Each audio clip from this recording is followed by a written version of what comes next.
तू गिरकर भी उठते रहना, कुछ भी हो बस चलते रहना। ठोकरें कब तक रास्ता रोक पाएगी? अगर कोशिशों में जान है तो किस्मत भी पलट जाएगी। नमस्कार साथियों, मैं आपके अपने YouTube channel PM for powerful motivations में आपका स्वागत करता हूं। आज मैं बात करने जा रहा हूं फिल्म जगत के शहंशाह और बॉलीवुड के महानायक अमिताभ बच्चन के बारे में।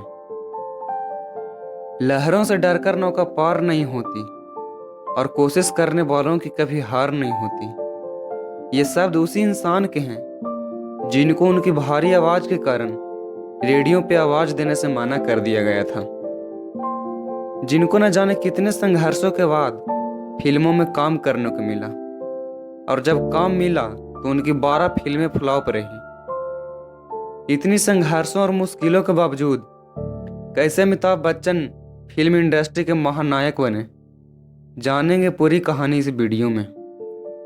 तो चलिए शुरू करते हैं।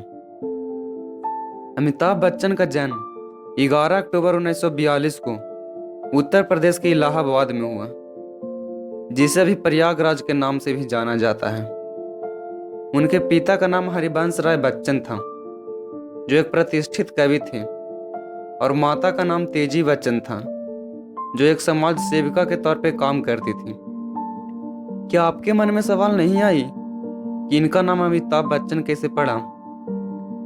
दरअसल इनके माता पिता ने इनका नाम इनकलाब रखा था, क्योंकि आज़ादी के उस दौर में इनकलाब जिंदाबाद का नारा खूब जोरों पर था।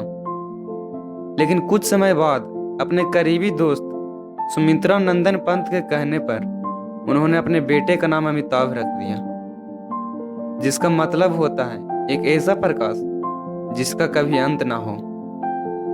और अमिताभ का सरनेम पहले श्रीवास्तव था, लेकिन बाद में इनके पिताजी ने इसे बदलकर बच्चन कर दिया, और ऐसे ही बना ये नाम अमिताभ बच्चन।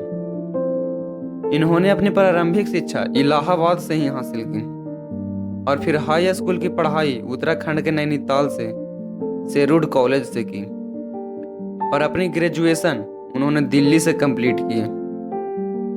पढ़ाई पूरा करने के बाद उन्होंने कोलकाता के शिपिंग फर्म में कुछ समय के लिए काम किया, और उसके बाद ऑल इंडिया रेडियो में रेडियो जॉकी की नौकरी के लिए उन्होंने आवेदन किया, लेकिन उनकी आवाज़ बहुत ज़्यादा भारी है, ये कहकर उनको रिजेक्ट कर दिया गया।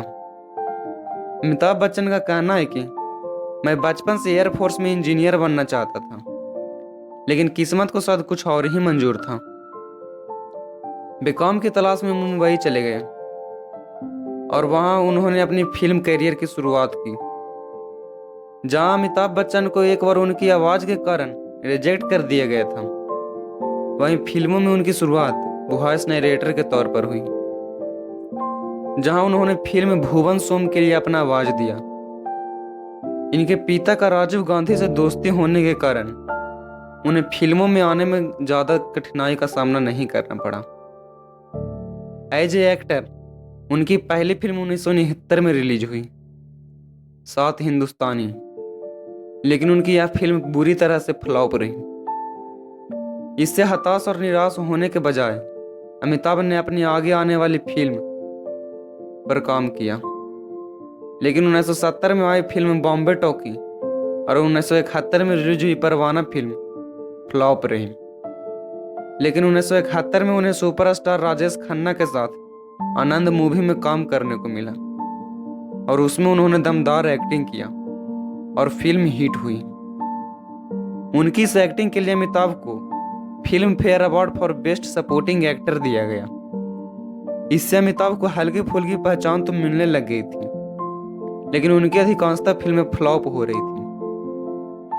उनकी 12 फिल्में फ्लॉप रही। इसके बावजूद भी अमिताभ बच्चन ने हार नहीं मानी, और वो दृढ़ संकल्पित होकर लगातार कड़ी मेहनत करते गए।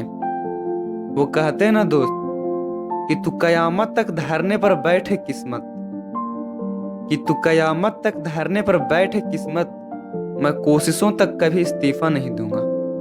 और ऐसा ही कुछ किया अमिताभ बच्चन ने। 12 फिल्में फ्लॉप होने के बावजूद उन्होंने कभी हार नहीं मानी, और 1973 में रिलीज हुई उनकी मूवी जंजीर सुपर डुपर हिट हुई। उसमें उन्होंने एक ईमानदार पुलिस इंस्पेक्टर का किरदार निभाया था जो लोगों को काफी पसंद आई, और यही फिल्म इनके जीवन का टर्निंग पॉइंट साबित हुई। इस फिल्म के बाद उनको एंग्री यंग मैन का टाइटल दिया गया, जो बॉलीवुड इंडस्ट्री में सबसे प्रतिष्ठित और लोकप्रिय किरदारों में से एक माना जाता है। और इसके बाद अमिताभ ने कई ऐसी फिल्में की जो काफी हिट हुई, जैसे अदालत, अकबर एंथनी इत्यादि। लेकिन 26 जुलाई 1982 अमिताभ बच्चन के लिए सबसे बुरा दिन था।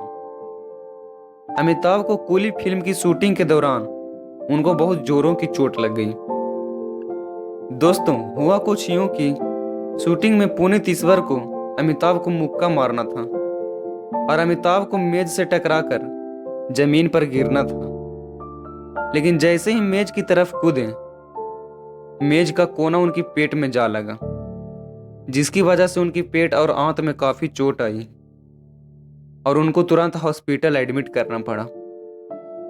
उस समय पूरे देश में मातम सा फैल हुआ गया था, क्योंकि इनके चाहने वाले पूरे देश में थे और तो और विदेशों में भी इनके फैन थे। बूढ़े, बच्चे, लेडीज, जेंट्स, हर वर्ग के लोग इनके फैन थे। हजारों लाखों लोग इनके जल्दी ठीक होने की दुआ कर रहे थे। डॉक्टरों की कड़ी मेहनत और लाखों लोगों की दुआओं के कारण ये काफी समय बाद ही सही, लेकिन स्वस्थ होकर सही सलामत वापस लौटे। और 1983 में रिलीज हुई उनकी यह फिल्म कूली काफी हिट हुई और उस साल सबसे ज्यादा कमाई करने वाली फिल्म बनी। इस हादसे के बाद उन्होंने अपनी फिल्मी करियर से ब्रेक ले लिया और राजनीति में अपनी आजमाइश की। उन्होंने राजनीति में जीत हासिल की और सांसद भी बने। फिर कुछ समय बाद उन्होंने राजनीति से भी इस्तीफा दे दिया।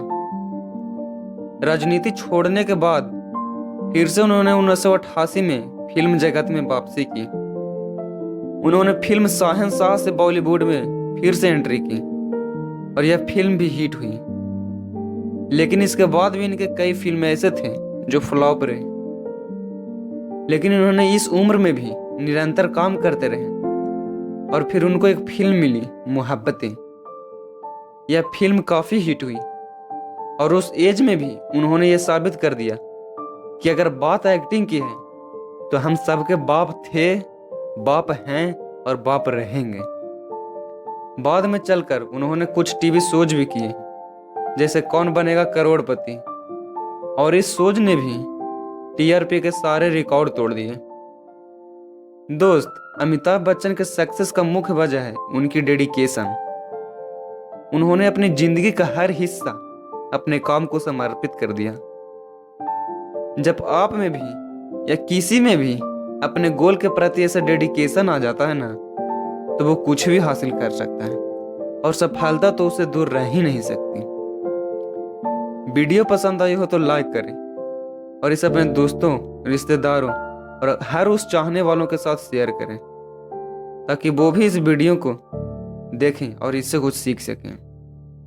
और चैनल को सब्सक्राइब करके बेल आइकन को जरूर दबा लें, ताकि आने वाली और भी ऐसी वीडियो सबसे पहले आप तक पहुंचे। आगे किन के बारे में जानना चाहते हैं, कमेंट बॉक्स में जरूर लिखें। अपने से ज़्यादा सक्सेसफुल लोगों का रिस्पेक्ट और कम को सपोर्ट करें। तब तक के लिए जय हिंद।